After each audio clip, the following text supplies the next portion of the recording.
Yo, what's going on, guys? Welcome into the Bulls Report. My name is Patrick Siepman, and coming up on today's show, we're going to be giving you guys the latest injury news around Jimmy Butler and Alex Caruso, and then also just previewing the game between the Chicago Bulls and the Miami Heat that is going to go down this Friday night with a potential first-round matchup with the Boston Celtics on the line. First off, I just want to say thank you to everybody who tuned in to our watch party last night versus the Atlanta Hawks. Had over 25,000 people tune in.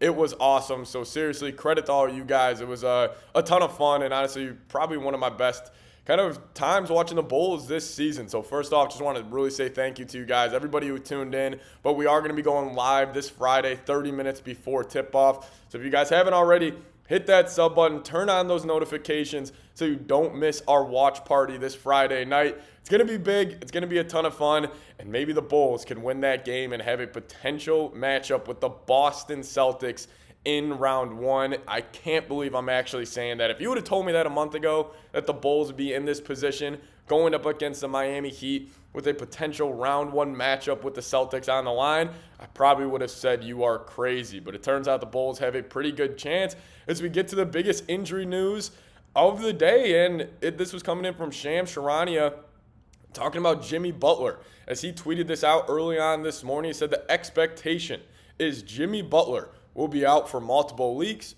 with what is feared to be an MCL injury. So the Heat haven't officially ruled him out for this Friday matchup, but it is definitely trending in that direction that Jimmy Buckets will not be there for Miami, and that's why the spread in this game is actually the Heat only favored by 2. So it's going to be a tight matchup according to the bookmakers out west, but that is absolutely massive for the Chicago Bulls that Jimmy Butler would not be there for that play-in game this Friday night. Obviously, him being the best player on this Miami Heat team. But we'll dive into more around the Heat here in a second. But I want to get you guys this injury update on Alex Caruso. This happened midway through, I think it was the second quarter, when Alex Caruso was running back on defense. He turned his head trying to pick up ball, and then Andre Drummond just completely ran over him. And it turns out that Alex Caruso has a significant left ankle sprain, and his availability versus Miami on Friday with the 8 seed on the line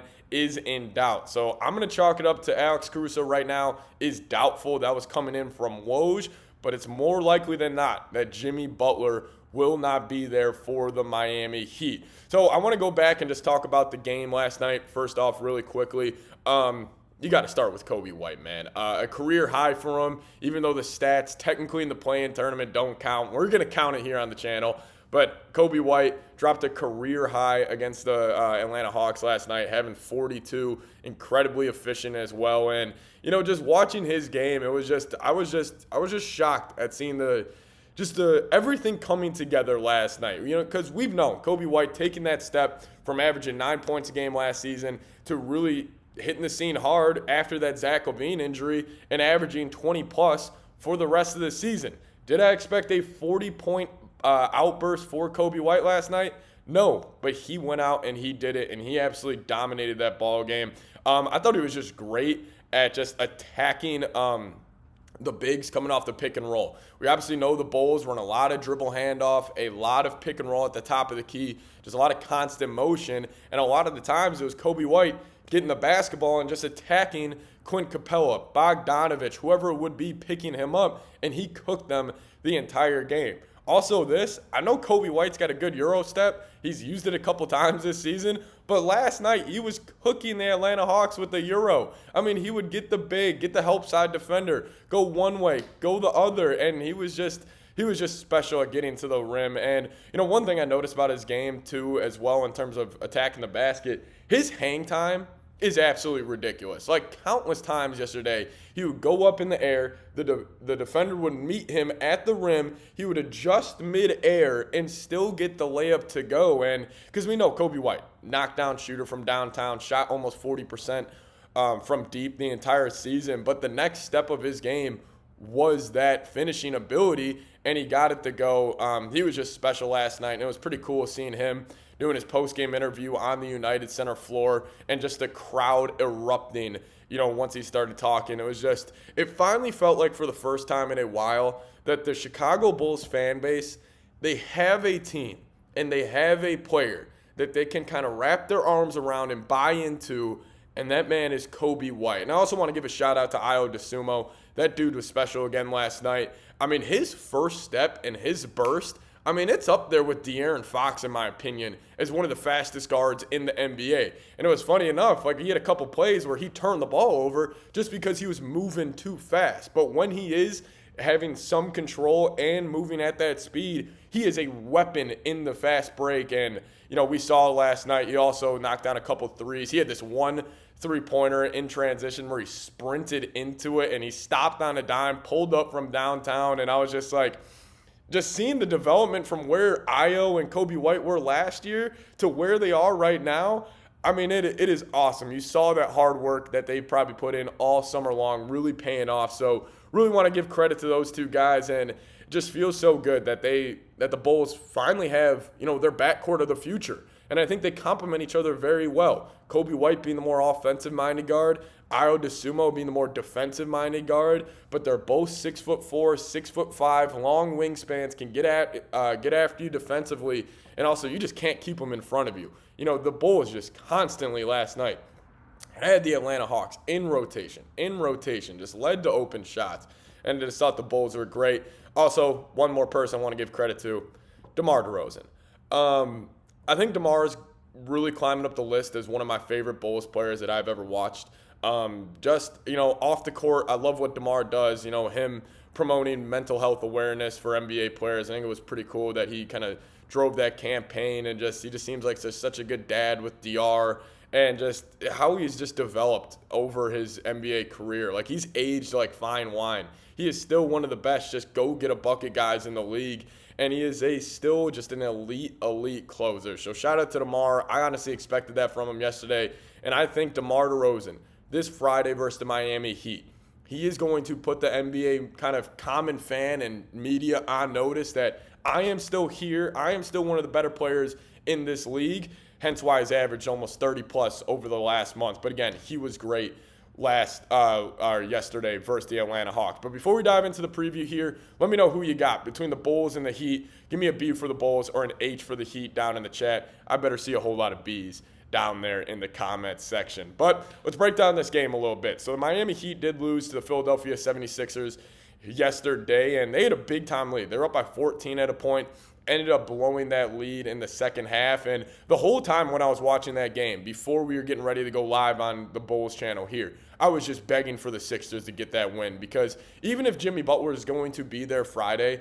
I think the Bulls had such a better chance of beating the Miami Heat in comparison to the Philadelphia 76ers. We know Joel Embiid has owned the Bulls throughout his NBA career, and the Bulls just don't really match up with them well. You got Nikola Vucevic, that would be the big guarding him. I think Drummond could do a decent job on Embiid, but I just didn't like that matchup.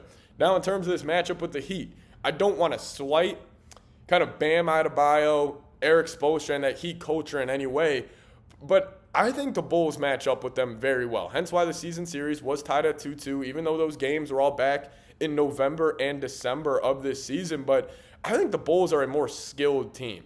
If you talk about the Bulls' 7-man rotation, 8-man rotation right now of going Alex Caruso, Io, Coby White, DeMar, Vooch, Drummond. Then you got guys like Javonte Green you throw in there. You got guys like Dalen Terry. Got to give a big shout out to my man DT.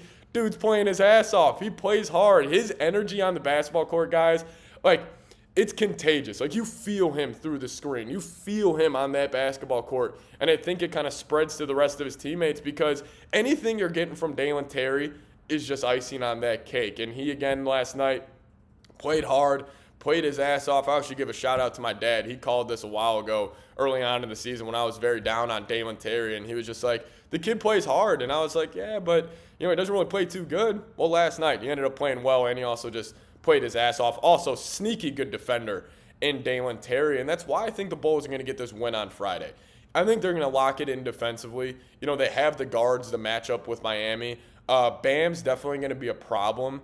However, if Bam's your number one scoring option, I'm honestly living with that. And I think Drummond's going to have to get a lot of minutes because I think he can match up better with Bam than Vooch. But then again, Vooch, I'm not saying he could get the best of Bam. Bam's a top 5 defender in the world, but Vooch is playing good basketball as of lately. Ever since that Magic game where he had 2 points, 7 rebounds in like 30-plus minutes, Vooch has honestly impressed me. So I'm liking that matchup there as well. I think if I had to choose the number one way the Bulls lose on Friday, like this would be the outcome, is Tyler Hero having a breakout game where he goes and has 40. If Caruso's able to go, you put Caruso on him. But I'm going to say this. I kind of like the matchup of Dalen Terry on Tyler Hero. Or maybe you throw in an IDO Dumo to start the game. And you just tell Dalen Terry you're chasing him off screens, you're making life hard for him. And, I think DT could do a solid job. He's got a super long wingspan. We call him Gumpy here as Bulls fans. But I think DT could do a really solid job on Hero. And if I had to predict it right now, I think the Bulls are going to get a victory. And we're going to be going live here on the channel Sunday at 1 p.m. or I guess it'll be a 12 o'clock game here versus the Boston Celtics. And I'm just excited. For the first time in a while, I felt like the whole Bulls fan base, the whole, city of Chicago was really buying into a basketball team. And it was awesome. The energy in the United Center last night was just electric. Crowd was erupting every single play. I just miss it, man, because, me growing up, I'm 24 years old. Growing up watching D Rose in the United Center, Luol Deng, those Tom Thibodeau's teams, that was must-watch TV every night for me. And over the past couple of years, I haven't felt that. Well, last night I did. I felt like a little kid again watching my Bulls play basketball. So it was just a great feeling, and I think we're going to continue. I think we're going to at least have 5 more games here of Chicago Bulls basketball. But again, can't discredit the Heat in any way. It's still Heat culture. It's still Bam. It's still Hero. It's still Spoelstra. They're going to be ready to go, and they're going to be pissed off, and they're going to be wanting to get a win this Friday just like we are. So I think the Bulls are going to get a win. I think they are. It's kind of my final thoughts on this. I just think they're a more skilled team at the time right now, and I think they're playing better basketball than the Miami Heat. But hey, if you guys disagree with me, let me know down in the comments section. But that was the latest injury news on Caruso and Jimmy Butler. So dove into a little preview here. So thank you guys so much for watching. See you all next time. As always, go Bulls.